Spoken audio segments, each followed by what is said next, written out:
Voici le 17e résumé des choses à connaître en analyse.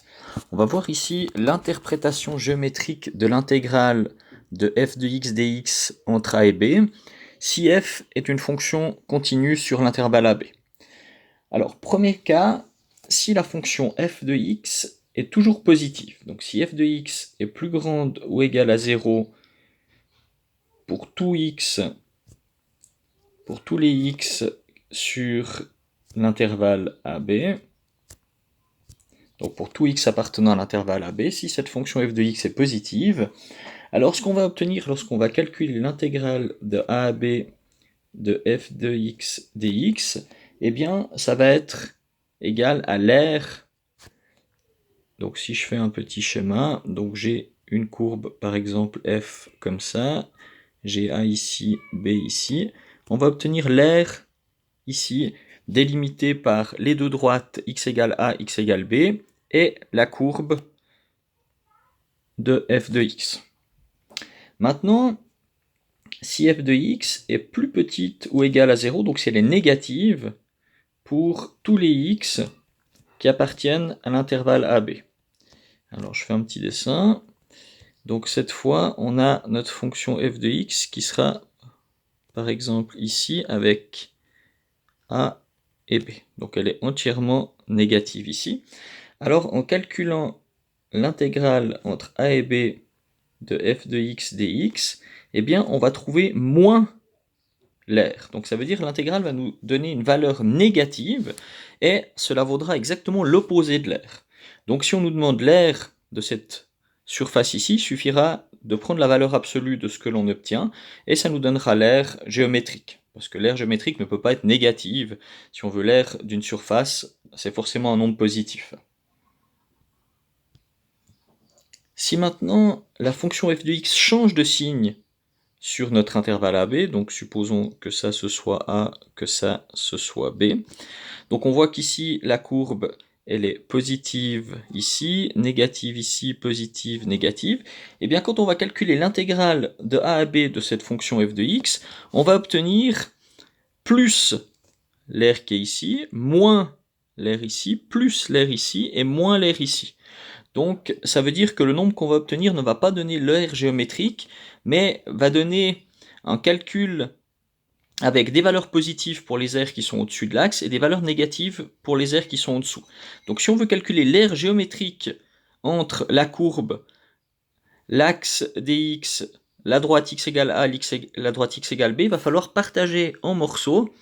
Donc on va partager en morceaux ici en calculant l'intégrale ici entre a et c, puis entre c et d qu'on prendra négativement pour avoir la valeur, enfin on changera le signe, la valeur absolue pour avoir une valeur positive, entre d et e on aura une valeur positive, puis entre e et b où on prendra la valeur absolue. Donc là il faudra calculer 4 intégrales pour obtenir l'aire de chacune de ces petites surfaces assurées.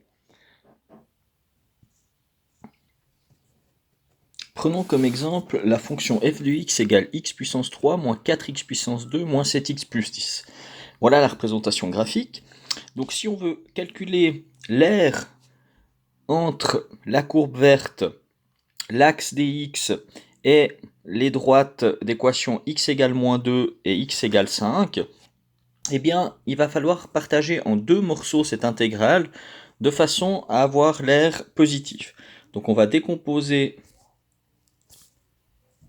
comme ceci, avec ici une première intégrale qui sera donc l'intégrale de moins 2 jusqu'à 1 de f de x dx.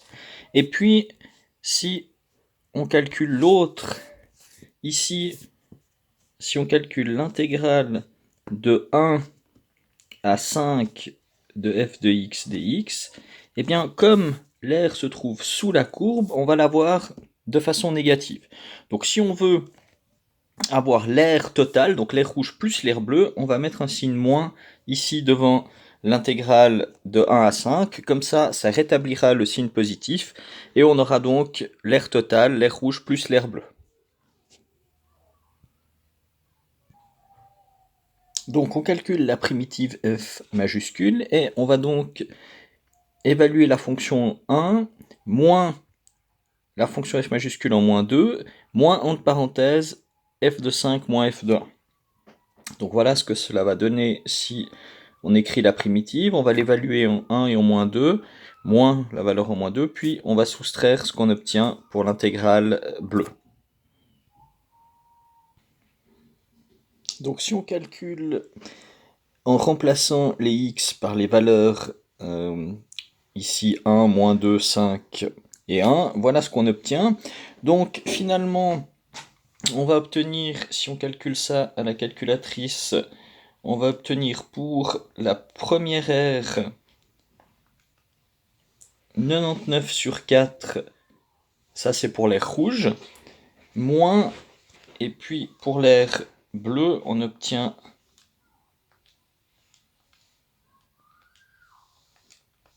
donc pour l'air bleu, on obtient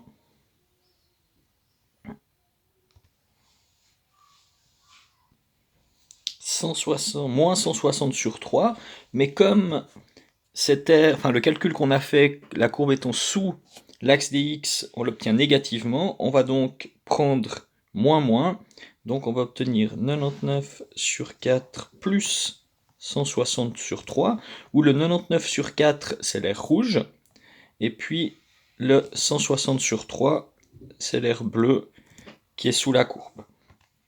Et donc si on calcule à la calculatrice ce que ça donne globalement, on obtient au total une R de 937 sur 12, donc approximativement 78. On obtient à peu près 78 pour l'air rouge plus l'air bleu, vu de façon géométrique, donc c'est-à-dire en prenant l'air positivement à chaque fois. Dernier cas, si l'on veut calculer l'air qu'il y a entre deux courbes différentes, donc ici on a une fonction f de x et une fonction g de x. Alors si f de x est toujours plus grand ou égal à g de x, et cette condition est importante pour que ça fonctionne, donc la fonction f de x est toujours au-dessus de la fonction g de x lorsqu'on représente graphiquement pour tous les x dans l'intervalle AB, les deux fonctions doivent être continues. Alors à ce moment-là, pour calculer l'air rouge, eh bien, il suffira de calculer l'intégrale de a à b de f de x dx moins l'intégrale de a à b de g de x dx. Donc on va soustraire l'intégrale de g à l'intégrale de f, et ça va nous donner l'air rouge, et ça marche dans tous les cas, même si la fonction g, comme dans mon exemple ici, descend un petit peu sous l'axe, il n'y a pas de problème, ça fonctionne, pour autant qu'on respecte bien la condition que f de x doit toujours être plus grand ou égal à g de x. Cette expression, elle est égale aussi à l'intégrale de a à b de f de x moins g de x dx. Alors, prenons un exemple. On aimerait déterminer ici l'air entre la courbe de la fonction f de x qui est en violet sur le dessin, la courbe g de x qui est en orange. Donc on aimerait déterminer l'air ici assuré entre les deux. Donc premièrement, il faut qu'on trouve les points d'intersection entre les deux courbes. Donc pour ça, on va résoudre une équation. Donc on va poser f de x égale g de x. Donc on va résoudre l'équation x plus 1 égale x carré moins 5. On va donc passer tout du même côté, on aura x carré moins x moins 6 égale 0. On peut le factoriser en x moins 3 fois x plus 2. Et donc on obtient 2 zéros. On obtient que les deux courbes vont se couper lorsque x est égal à moins 2 ou lorsque x est égal à 3.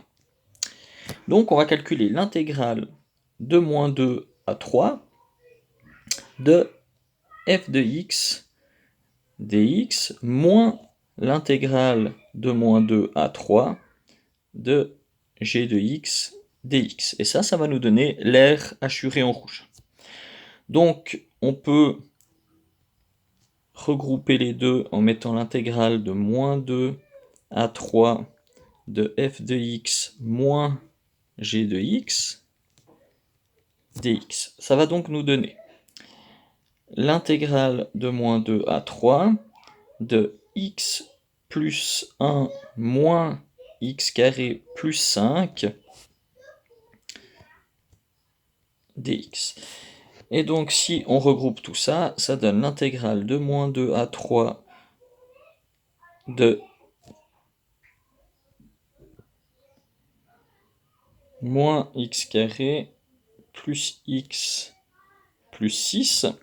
Et donc, si on cherche une primitive de cette fonction, on va obtenir moins x3 sur 3 plus 2x plus 6x. Évalué entre moins 2 et 3. Donc, ça va nous donner moins 27 sur 3 plus 9 sur 3 plus 18, moins, entre parenthèses, donc moins 2 à la puissance 3, ça fait moins 8, donc moins 8, ça va faire plus 8 sur 3, moins 2 au carré, ça fait 4, donc plus 4 sur 3, et puis 6 fois moins 2, ça nous fait moins 12. On obtient donc moins 27 sur 3 plus 9 sur 3 plus 18 moins 8 sur 3 moins 4 sur 3 plus 12. Ce qui fait donc moins 9 plus 3 plus 18, moins 8 moins 4, ça fait moins 12 sur 3, donc moins 4 plus 12.